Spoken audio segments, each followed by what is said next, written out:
Bismillahirrahmanirrahim. Pada hari Selasa tanggal 23 Juni, PBNU kedatangan tamu Dubes Palestina yang ada di Jakarta bernama Sheikh Zuhair As-Sun, mengantarkan surat undangan dari hakim senior negara Palestina. Kalau di kita barangkali Ketua Mahkamah Agung lah, kalau di kita ini Qadil Qudah, hakim senior, yaitu Syekh Mahmud Al-Habbash, agar diminta saya ikut bergabung berbicara tentang perdamaian dan melawan ihtilal pendudukan Israel dengan melanggar kesepakatan-kesepakatan PBB. Sudah berkali-kali, tapi Israel tetap membandel, tidak mendengar, tidak menggubris, tidak menghargai keputusan-keputusan Dewan Keamanan PBB, sehingga sekarang malah Yerusalem sudah diputuskan menjadi ibu kota Palestina, ibu kota Israel, dan ada lagi keinginan aneksasi tepi barat. Coba tepi barat yang kecil itu, yang sekarang haknya Palestina, haknya terutama partai Fatah di situ. Kalau partai Hamas di Gaza itu mau dicaplok juga.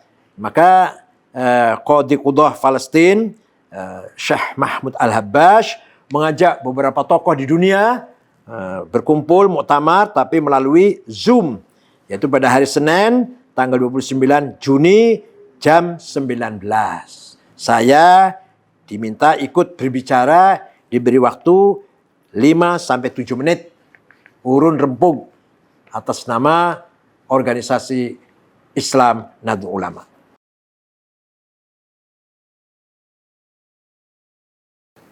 Sikap kita jelas, seperti sikapnya pemerintah Indonesia sendiri, yang sangat tegas, jelas, menentang penjajahan, menentang kezaliman.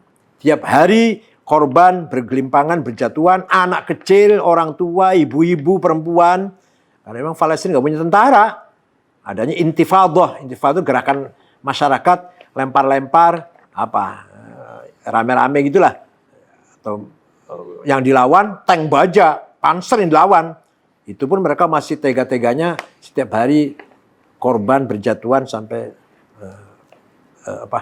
masih meninggal dunia. Itu banyak sekali.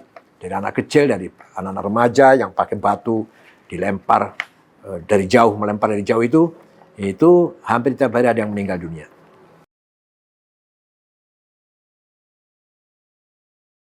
Jelas Israel itu kan hadiah dari Perdana Menteri Inggris, negara Israel itu, Balfour namanya. Sehingga kedatangan Israel menjadi, bahasa Jawanya susu apa? Duri tengah-tengah, di tengah-tengah daging. Itu negara Arab ada durinya. Itu negara Israel itu durinya. Sehingga dari duri itulah terjadi berbagai hal fitnah, berbagai macam fitnah. Satu sama negara Arab, perang saudara, menyikapi Israel kadang-kadang sering terjadi, bukan kadang-kadang, sering terjadi menjadi sebab pertengkaran antara negara Arab sendiri. Begitu kalau ada terjadi berkali-kali perang, dia di backing oleh negara besar. Tahun 73 Oktober Mesir itu menang. Tapi Mesir menghentikan peperangan, Presiden Anwar Sadat, karena tahu tentara Amerika datang. Langsung, bukan hanya penasehatnya atau instruktur, bukan, datang pasukan. Mesir, udah stop, ini bukan lawan kita. Tapi kalau seandainya hanya Israel saja, Mesir berani. Itu pun menang tuh waktu itu. Tanggal 10 Oktober tahun 73. Presiden Anwar Sadat. Jadi malah dulu yang pertama kali tokoh dunia internasional mengucapkan selamat atas kemerdekaan 17 Agustus 45 itu Amin Al-Husaini, mufti Palestina. Kemudian Presiden Jamal Nasir dari Mesir juga. Kemudian Raja Maroko, Raja Muhammad Al-Khamis juga mengucapkan ucapan selamat kepada Bung Karno. Jadi hubungan Indonesia dengan negara-negara Arab itu sudah lama, sama-sama waktu itu di bawah penjajahan kolonial imperialis. Maka Bung Karno, Jamal Nasir, dan Presiden Tito dari Yugoslavia membentuk negara non-blok.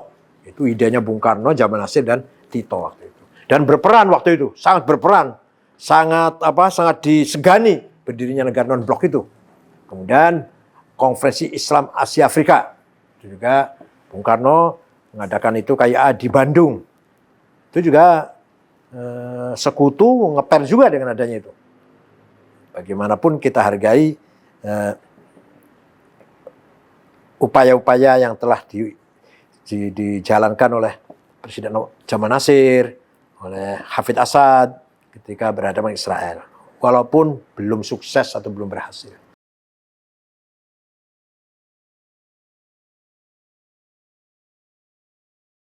Yang kita harapkan senjata yang paling ampuh bagi negara Arab. Bagi negara Arab senjata paling ampuh bukan nuklir. Apa? Bersatu. Wahdatus shaf. Kalau Arab itu dari Irak sampai Maroko menang lawan Israel. Senjata paling ampuh itu. Bukan nuklir, bukan bom atom. Coba Arab bersatu. Wah, satu sikap. Gak pernah bersatu. Negara Arab gak pernah bersatu. Sejak bubarnya khilafah, kemudian negara Arab menjadi state nation itu sekarang akur, besok perang. Nanti akur lagi, nanti perang lagi.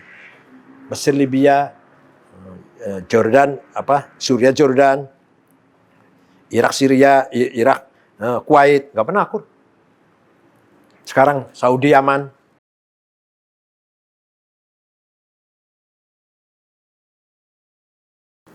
Siapa bilang? Kelihatan lah.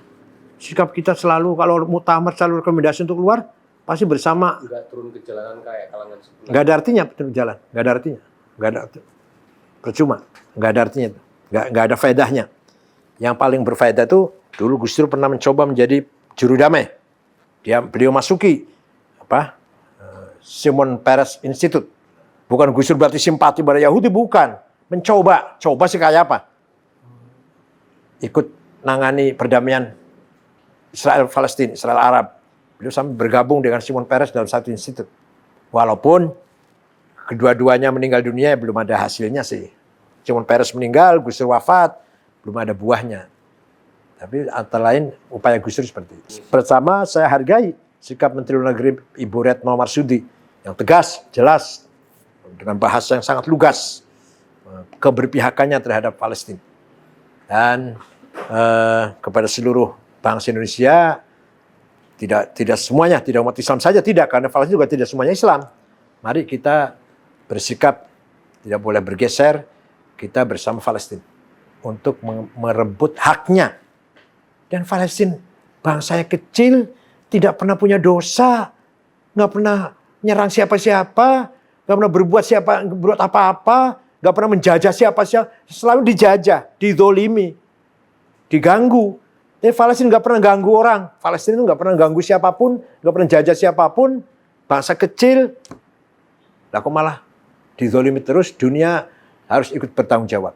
Masyarakat dunia internasional harus ikut bertanggung jawab kezaliman yang kita tonton tiap hari menimpa orang-orang Palestina.